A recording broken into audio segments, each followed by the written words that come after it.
Right. Hello everyone, welcome to our channel Learners Pro by Reshma. ఇవాళ just రీసెంట్గా మనకి SBI నుంచి ఒక నోటిఫికేషన్ రిలీజ్ అయింది. అది ఎస్బీఐ క్లర్క్ నోటిఫికేషన్ రిలీజ్ అయ్యింది. ఆ నోటిఫికేషన్ వచ్చేసి it was released in the name of junior associates అన్న క్లర్క్ అన్న బోత్ ఆర్ సేమ్. అందుకే ఇక్కడ బ్రాకెట్లో మనకి ఇచ్చారు చూడండి, కస్టమర్ సపోర్ట్ అండ్ సేల్స్ ఈ కేటగిరీలో జూనియర్ అసోసియేట్స్ అన్న క్లర్క్ అన్న బోత్ ఆర్ సేమ్. అయితే కంప్లీట్ డీటెయిల్స్ చూద్దాం. అసలు దీంట్లో కూడా ఒక చిన్న చేంజ్ని తీసుకొని వచ్చారు ఎస్బీఐ క్లర్క్ నోటిఫికేషన్లో కూడా. ఆ నోటిఫికేషన్లో వచ్చినటువంటి చేంజ్ ఏంటి, అసలు టోటల్ నెంబర్ ఆఫ్ వేకెన్సీస్ ఎన్ని, ఎడ్యుకేషన్ క్వాలిఫికేషన్స్ ఏంటి, ఏజ్ లిమిట్ ఏంటి, అప్లికేషన్ ఫీ ఎంత, ఎగ్జామినేషన్ ఎన్ని లెవెల్స్లో జరగబోతుంది, సెలక్షన్ ప్రొసీజర్ ఎలా ఉండబోతుంది, సిలబస్ ఏముంటుంది, అదంతా కూడా ఇవాళ మన సెషన్లో డిస్కస్ చేద్దాం. Preliminary examination online registration of application and payment of fee వచ్చేసి ఎప్పటి నుంచి స్టార్ట్ అవుతుంది అని అంటే that is from tomorrow 6th August నుంచి 26th ఆగస్ట్ వరకు మీరు ఆన్లైన్లో అప్లై చేసుకోవచ్చు, ఫీని కూడా పేమెంట్ చేసుకోవచ్చు. అదేవిధంగా ప్రిలిమ్స్ ఎగ్జామినేషన్ వచ్చేసి ఎప్పుడు ఉండబోతుంది అని అంటే that would be conducted in the month of September. And mains examination వచ్చేసి నవంబర్. పెద్ద డిఫరెన్స్ ఏం లేదు ప్రిలిమ్స్కి మెయిన్స్కి. ప్రిలిమ్స్ సెప్టెంబర్లో అయిపోతే ఇమీడియట్గా తొందరగానే రిజల్ట్ వస్తుంది. ఆ రిజల్ట్ వచ్చిన సమ్ 1 month 20-25 డేస్కి మనకి నవంబర్లో మెయిన్స్ ఎగ్జామినేషన్ ఉంటుంది. కాబట్టి టోటల్ నెంబర్ ఆఫ్ వేకెన్సీస్ ఎన్ని ఉన్నాయండి అని అంటే ఆల్ అక్రాస్ ఇండియా ఉంటుంది కదా, ఇది పర్టికులర్గా ఒక స్టేట్కి సంబంధించింది కాదు, నేషనల్ లెవెల్ ఎగ్జామినేషన్ కాబట్టి, నేషనల్ లెవెల్ రిక్రూట్మెంట్ కాబట్టి మీరు అన్ని స్టేట్స్, ఇండియాలో ఉన్నటువంటి అన్ని స్టేట్స్ నుంచి ఎన్ని నెంబర్ ఆఫ్ వేకెన్సీస్ ఉన్నాయి, ఏ కేటగిరీలో ఎన్నెన్ని వేకెన్సీస్ ఉన్నాయి అవన్నీ ఇక్కడ ఇచ్చారు. టోటల్ నెంబర్ ఆఫ్ వేకెన్సీస్ ఎన్ని ఉన్నాయంటే 5,180 వేకెన్సీస్ ఉన్నాయి. ఇవి టోటల్ నెంబర్ ఆఫ్ వేకెన్సీస్. ఇక్కడ మనకి ఇచ్చారు చూడండి total number of vacancies. And persons with bench mark disability వాళ్ళకి ఉన్నటువంటి వేకెన్సీస్ ఎన్నండి అని అంటే దట్ వాజ్ టోటల్గా 5,180 కాకుండా వాళ్ళ persons with bench mark disability వాళ్ళకి 508. ఇవి మాత్రమే కాకుండా వీటితో పాటుగా మనకి బ్యాక్లాగ్ పోస్టులు అని చెప్పేసి, అంటే ఇది వరకు ఆల్రెడీ నోటిఫికేషన్ వచ్చి రిక్రూట్మెంట్ అయ్యి దాంట్లో కొంతమంది జాయిన్ అవ్వకుండా ఉన్నవాళ్ళు, లేదా జాయిన్ అయిన తర్వాత కొన్నాళ్ళకి ఆ పని నచ్చకో బెటర్ ఆపర్చునిటీ వచ్చో వేరే జాబ్కి ట్రాన్స్ఫర్ అవ్వడం అలా ఉండటం వలన, లేదా కొంతమంది రిటైర్ అయిపోవడం, ఇలాంటివి జరగటం వలన కొన్ని పోస్టులు అన్నవి అలా ఉండిపోతాయి. అవే బ్యాక్లాగ్ పోస్టులు అని అంటాం. ఆ పోస్టులను కూడా ఇప్పుడు వీటితో పాటు యాడ్ చేస్తున్నారు. ఆ బ్యాక్లాగ్ పోస్టులు వచ్చేసి 8. ఇదన్నమాట total number of vacancies list. అయితే మనకి టోటల్గా వేకెన్సీస్ ఎక్కువ ఏ స్టేట్లో ఎక్కువగా మనకి కనిపిస్తున్నాయి అని అంటే టోటల్ నెంబర్ ఆఫ్ వేకెన్సీస్ ఎక్కువగా ఉన్నటువంటి స్టేట్ ఏదండి అని అంటే దట్ ఈజ్ 380. తమిళనాడులో ఎక్కువ నెంబర్ ఆఫ్ వేకెన్సీస్ ఉన్నాయి. మనకి తెలంగాణలో వచ్చేసి 250 వేకెన్సీస్ మాత్రమే ఉన్నాయి. ఆంధ్రప్రదేశ్లో మళ్ళీ ఎక్కువ ఉన్నాయండి. వీళ్ళతో కంపేర్ చేస్తే సమ్ 310 వేకెన్సీస్ ఉన్నాయి. ఆంధ్రప్రదేశ్లో 310 వేకెన్సీస్ ఉన్నాయి. కర్ణాటక నెక్స్ట్ లెవెల్ 270 వేకెన్సీస్ ఉన్నాయి. అట్లా స్టేట్ వైజ్గా కూడా వేకెన్సీస్ మీరు చూసుకోవచ్చు ఇక్కడ. అండ్ దీని తర్వాత మనకి SC/ST అంటే ఏంటి ఇవన్నీ ఇచ్చారు, అది వేరే విషయం. సరే, ఇవన్నీ కాకుండా ఏజ్ లిమిట్ వచ్చేసి ఎంత అండి అని అంటే ఏజ్ లిమిట్ 20 నుంచి 28 ఇయర్స్ వరకు. 20 నుంచి 28 years that is age limit. ఇది ఎవరికి? జనరల్ కేటగిరీకి చెందినటువంటి క్యాండిడేట్స్, జనరల్ ఆర్ ఓసీ వాళ్ళకి యాజ్ ఆన్. అది కూడా ఎప్పటి వరకు? 1st April 2025 వరకు. అంటే ఇక్కడ కొన్ని డేట్స్ ఇస్తాడు కదండి, ఆ డేట్స్ మధ్యలో పుట్టి ఉండాలి candidates. 1st April 2025 to 2nd April 1997. అంటే 2nd April 1997 నుంచి 1st April 2025 ఈ మధ్యలో పుట్టినటువంటి వాళ్ళు మాత్రమే ఎలిజిబుల్. అంతేకాని 2/4/1997 కంటే ముందు పుట్టిన వాళ్ళు, లేదా 1st April 2025 కంటే తర్వాత పుట్టిన వాళ్ళు దే ఆర్ నాట్ ఎలిజిబుల్. ఒక్క డే అయినా సరే దే ఆర్ నాట్ ఎలిజిబుల్. ఇది ఏజ్ లిమిట్. ఓబీసీ వాళ్ళకి, ఎస్సీ ఎస్టీ వాళ్ళకి, persons with bench mark disability వీళ్ళందరికీ మళ్ళీ ఏజ్ రిలాక్సేషన్ అనేది మామూలే. OBC 3 years, SC ST 5 years, persons with bench mark disability దాంట్లో కూడా మళ్ళీ జనరల్ కానీ ఎకడమికలీ వీకర్ సెక్షన్స్ వాళ్ళకి 10 years. Excuse me. Persons with bench mark డిజేబిలిటీలో మళ్ళీ ఓబీసీ క్యాండిడేట్స్ అయితే 13 ఏళ్ళు. అదే persons with bench mark disability అయ్యుండి ఎస్సీ ఎస్టీ కేటగిరీకి చెందిన వాళ్ళైతే 15 ఏళ్ళు. ఎక్స్ సర్వీస్ మెన్ కానీ డిజేబుల్డ్ ఎక్స్ సర్వీస్ మెన్ అయితే వాళ్ళ యాక్చువల్ పీరియడ్ ఆఫ్ సర్వీస్ వాళ్ళ సర్వీస్ ప్లస్ 3 years అది కలిసి వస్తుందన్నమాట వాళ్ళకి. ఇది దిస్ ఈజ్ ఏజ్ రిలాక్సేషన్ అది ఇక్కడ ఇచ్చారు. దానితో పాటుగా మనం అబ్జర్వ్ చేయాల్సింది ఏంటి అని అంటే ట్రైన్డ్ అప్రెంటిస్ వాళ్ళకి కూడా రిలాక్సేషన్ అప్పర్ ఏజ్ లిమిట్లో రిలాక్సేషన్ ఉంటుంది.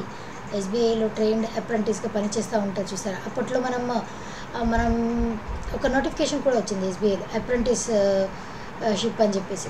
అట్లా ట్రైన్డ్ అప్రెంటిస్ ఎవరైనా ఉన్నా కూడా వాళ్ళకి కూడా మళ్ళీ అప్పర్ ఏజ్ లిమిట్లో రిలాక్సేషన్ అన్నది ఉంటుంది. సరే రైట్. దీని తర్వాత మనకి ఎడ్యుకేషనల్ క్వాలిఫికేషన్స్ విషయానికి వద్దాం. యాజ్ ఆన్ 31/12/2025 మీరు ఎనీ యూనివర్సిటీ నుంచి గ్రాడ్యుయేషన్ కంప్లీట్ అయ్యి ఉండాలి. ఎనీ డిగ్రీ అది కూడా డేట్ ఆఫ్ పాసింగ్ అన్నది ఎప్పటిలోపు ఉండాలి అని అంటే 31st December 2025 ఆ లోపు లేదా ఆ డేట్ వరకు, ఆ డేట్కి లేదా ఆ డేట్ లోపు మీకు సర్టిఫికేట్ అనేది వచ్చి ఉండాలి. ఇప్పుడు ఫైనల్ ఇయర్ క్యాండిడేట్స్ అండి మేము అప్లై చేసుకోవచ్చా అని అంటే మీరు ఫైనల్ ఇయర్ అయిపోయి రిజల్ట్ కోసం వెయిట్ చేస్తూ 31st December 2025 లోపు రిజల్ట్ వచ్చేస్తుంది లేదా మీ సర్టిఫికేట్ వచ్చేస్తుంది అని అనుకోండి. Then you are eligible to apply to this examination. అక్కడ క్లియర్ ఇచ్చేది చూడండి. Those who are in final year or semester of the graduation may also apply. ఎప్పుడు provisionally subject to the condition that ఒకవేళ మీరు select అయితే మీరు graduation examination మీ degree education examination అన్నది దానికంటే ముందు 31st December 2025 కంటే ముందే మీరు పాస్ అయిపోయారు అని తర్వాత మీరు సర్టిఫికేట్ ప్రొవైడ్ చేయాల్సి ఉంటుంది. అలా ప్రొవైడ్ చేయగలుగుతాం అన్నప్పుడు మాత్రమే మీరు ఫైనల్ ఇయర్ స్టూడెంట్స్ అయినా కూడా you are eligible to apply. Otherwise you are not eligible to apply అనమాట. సరే, ఈ రిజర్వేషన్ ఇదంతా మనం ఆల్రెడీ డిస్క్రైబ్ చేసుకున్నాం. వాళ్ళ persons with bench mark disable candidates అయితే వాళ్ళు స్క్రైబ్ని కూడా తీసుకెళ్ళచ్చు. అది కూడా ఇక్కడ మెన్షన్ చేశారు. దానితో పాటుగా మరీ ముఖ్యమైన అంశం ఏంటి అని అంటే selection procedure. That is very very very very important. Selection procedure ఇక్కడ ప్రిలిమ్స్ మెయిన్స్ 2 లెవెల్స్లో మాత్రమే సెలెక్షన్ ఉంటుంది. ఇంటర్వ్యూ అన్నది ఎస్బీఐ క్లర్క్కి ఉండదు. ఎస్బీఐ పీఓ లెవెల్లో అయితే ఇంటర్వ్యూ కూడా ఉంటుంది, క్లర్క్కి ఇంటర్వ్యూ ఉండదు. ఇక్కడ preliminary examination, mains examination 2 exams ఉంటాయి. ప్రిలిమ్స్ ఎగ్జామినేషన్లో టోటల్గా మనకి 100 మార్క్స్ ఉంటుంది. Test would be 100 marks. Duration వచ్చేసి ఎంతండి అని అంటే 60 minutes. దీంట్లో మళ్ళీ మనకి ఇంగ్లీష్ ఉంటుంది, క్వాంట్స్ ఉంటుంది, రీజనింగ్. ఇంగ్లీష్లో 30 questions carrying 30 marks, duration 20 minutes. తర్వాత క్వాంట్స్లో 35 questions క్యారింగ్ 35 marks, డ్యూరేషన్ వచ్చేసి 20 minutes. రీజనింగ్లో కూడా 35 questions క్యారింగ్ 35 marks, డ్యూరేషన్ వచ్చేసి 20 minutes. అట్లా సెక్షనల్ వైజ్ డ్యూరేషన్ అనేది ఉంటుంది. ఓవరాల్గా చూసినట్లయితే duration 1 hour. Total number of questions 100 questions, maximum marks వచ్చేసి 100 marks. దీనితో పాటు నెగిటివ్ మార్కింగ్ కూడా ఉంది. చాలా జాగ్రత్తగా మనం ఆన్సర్ చేయాలి. నెగిటివ్ మార్కింగ్ ఎంత అండి అని అంటే 1/4. మీరు ఇప్పుడు 4 questions తప్పు చేశారు అని అంటే 1 mark, 4 మార్కులు పోవడంతో పాటు ఇంకొక 1 mark ఎక్స్ట్రా పోతుంది. That is negative marking. కాబట్టి జాగ్రత్తగా చూసుకొని ఆన్సర్ చేయగలగాలి మనం. అండ్ మెయిన్స్కి ఎంతమంది క్యాండిడేట్స్ని సెలెక్ట్ చేస్తారు అని అంటే ఉన్నటువంటి వేకెన్సీస్తో కంపేర్ చేసి 1:10. ఇప్పుడు 5,000 వేకెన్సీస్ అనుకోండి, 50,000 మెంబర్స్ని క్యాండిడేట్స్ని మెయిన్స్ ఎగ్జామినేషన్కి సెలెక్ట్ చేస్తారు, క్వాలిఫై చేస్తారనమాట. మెయిన్స్ ఎగ్జామినేషన్లో ఏమేమి ఉంటాయనంటే mains examination this is very very important. General or financial awareness ఆ 2 ఉంటాయి. Total number of questions 50 questions, 50 marks, 35 minutes ఉంటుంది. తర్వాత జనరల్ ఇంగ్లీష్ వచ్చేసి 40 questions క్యారింగ్ 40 marks, 35 minutes ఉంటుంది. Quants 50 questions carrying 50 marks, 45 minutes. Reasoning ability and computer aptitude దాంట్లోనే include అయి ఉంటాయి. 50 questions carrying 50 marks, 45 minutes. ఓవరాల్గా 190 questions, maximum marks 200, time limit వచ్చేసి 2 hours 40 minutes. ఇక్కడ కూడా నెగిటివ్ మార్కింగ్ ఉంది, 1/4 నెగిటివ్ మార్కింగ్ ఉంది. కాబట్టి జాగ్రత్తగా చూసుకొని ఆన్సర్ చేయండి. Candidates are required to score minimum percentage marks on aggregate.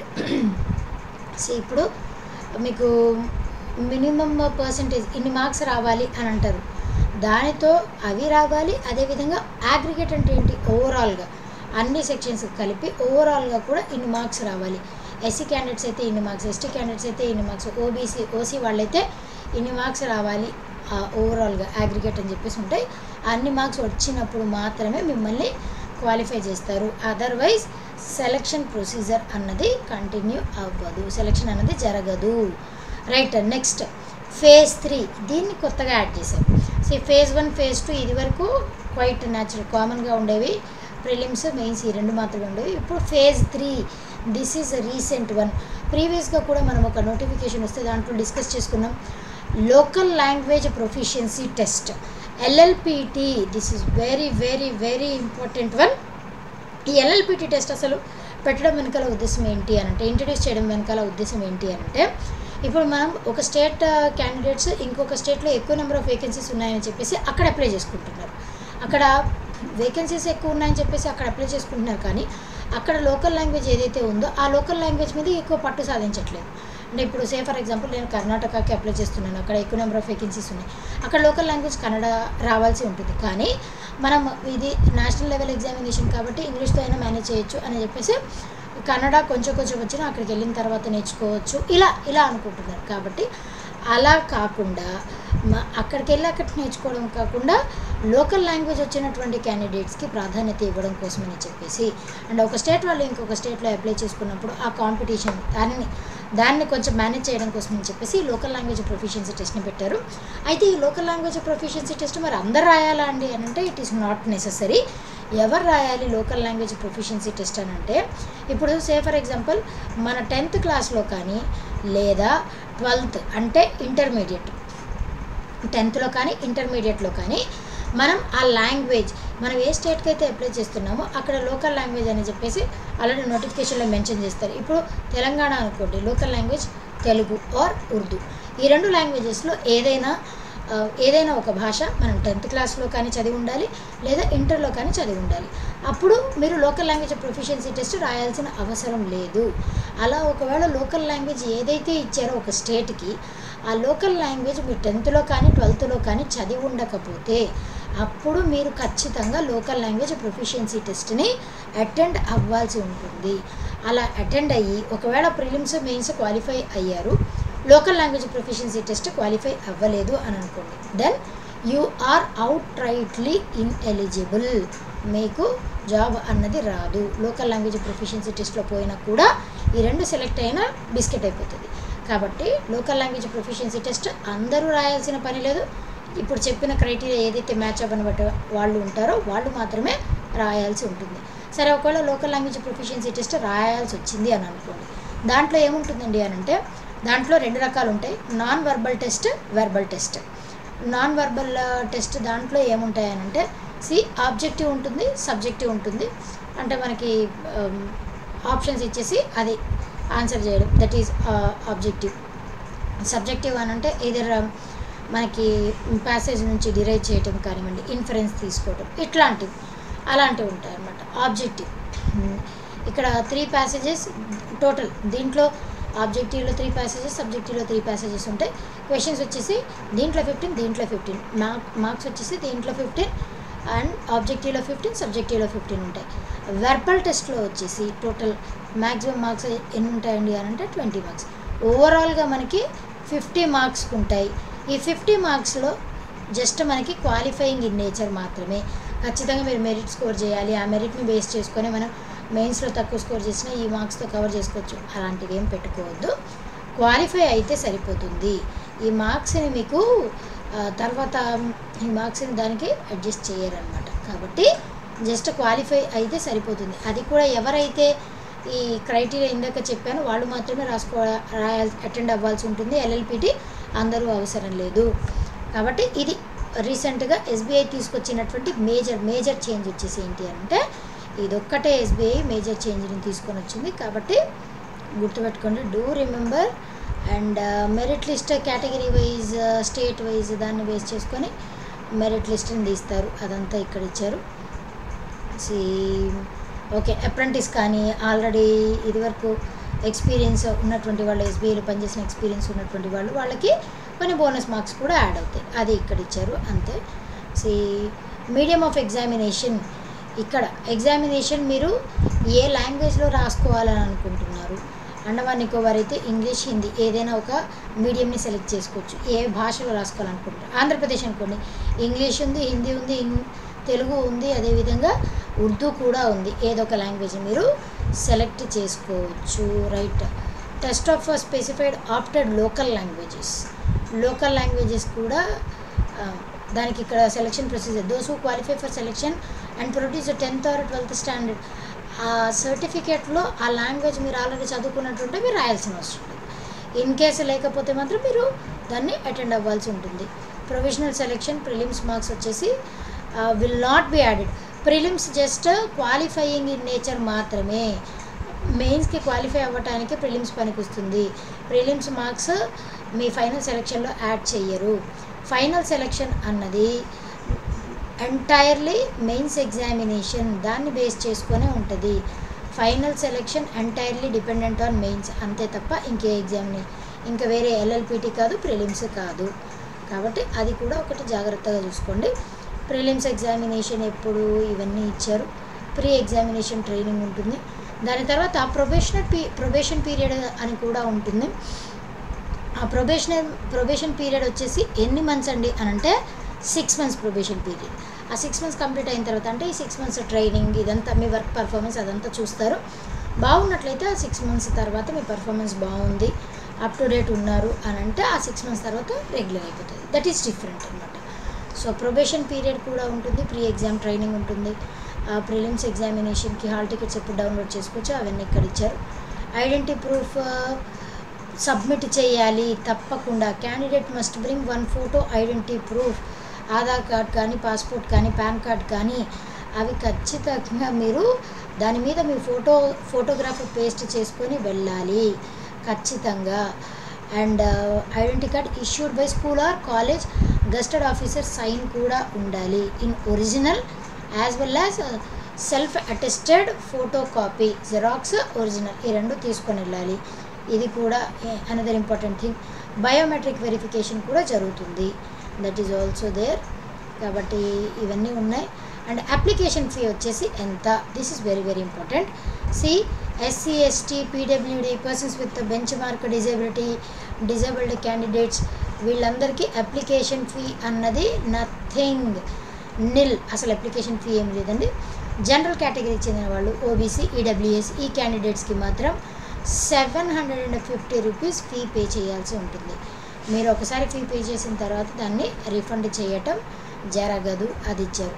ఎలా అప్లై చేసుకోవాలి అని అంటే sbi.co.in అక్కడికి వెళ్ళి మీరు ఆ వెబ్సైట్ని విజిట్ చేసి రిజిస్టర్ చేసుకుని దాని తర్వాత అప్లై చేసుకోవచ్చు. ఆన్లైన్ అప్లై చేసుకునేటప్పుడు తగు జాగ్రత్తలు తీసుకోవాలి. అవన్నీ కూడా ఇక్కడ చాలా క్లియర్గా మెన్షన్ చేశారు. అదంతా ఒకసారి అంటే మీరు ఆల్రెడీ అప్లై చేసే ఉంటారు, ఫర్దర్గా ఎక్కువసార్లు మీకు చెప్పాల్సిన అవసరం లేదు ఇన్ డీటెయిల్. కాబట్టి చూసుకోండి. ఎగ్జామ్ సెంటర్స్ కూడా జాగ్రత్తగా చూసుకొని ఎగ్జామినేషన్ సెంటర్ కూడా సెలెక్ట్ చేసుకోండి. అండ్ ఇవన్నీ కూడా క్లియర్గా చూసుకోండి. మీడియం ఏమి ఇచ్చారు, లోకల్ లాంగ్వేజ్ ఏది ఉంది అది కూడా వెరిఫై చేసుకొని అప్లై చేసుకోండి. హౌ టు అప్లై అది కూడా ఇక్కడ క్లియర్గా ఇచ్చారు చూడండి. లాగిన్ టు ఎలా అప్లై చేసుకోవాలి అని అంటే sbi.bank.sbi ఈ లింక్ ఉంది కదా, దీని మీద క్లిక్ చేయండి. దాని తర్వాత అడ్వర్టైజ్మెంట్ వస్తుంది, కావాలంటే చదువుకోండి, డౌన్లోడ్ చేసుకొని. లేదు అని అంటే అప్లై ఆన్లైన్ అని ఉంటుంది, ఆ అప్లై ఆన్లైన్ మీద క్లిక్ చేసి మీ డీటెయిల్స్ అన్నీ ఎంటర్ చేసిన తర్వాత ఫైనల్ సబ్మిషన్ ఒకసారి క్రాస్ వెరిఫై చేసుకోండి, ఫైనల్గా సబ్మిట్ చేసేయండి, అంతే. This is all about today's session. That's all for today. SBI clerk notification ఇది. పిఓ నోటిఫికేషన్ ఆల్రెడీ వచ్చేసింది. ఎగ్జామినేషన్ కూడా రీసెంట్గా అయిపోయింది. ప్రిలిమ్స్ ఎగ్జామినేషన్, మెయిన్స్ కూడా ఉండబోతుంది. కాబట్టి ఇప్పటి నుంచి ఇప్పుడు మీరు కరెంట్ అఫైర్స్ ఎలాగో పిఓ మెయిన్స్కి, ఎస్బీఐ పిఓ మెయిన్స్కి ప్రిపేర్ అవుతారు కాబట్టి ప్యారలల్గా ఎస్బీఐ క్లర్క్ దానికి కూడా కరెంట్ అఫైర్స్ యూజ్ అవుతాయి. పీఓ ఎగ్జామ్ అయిపోయింది కదా అని చెప్పేసి రిలాక్స్ అవ్వద్దు.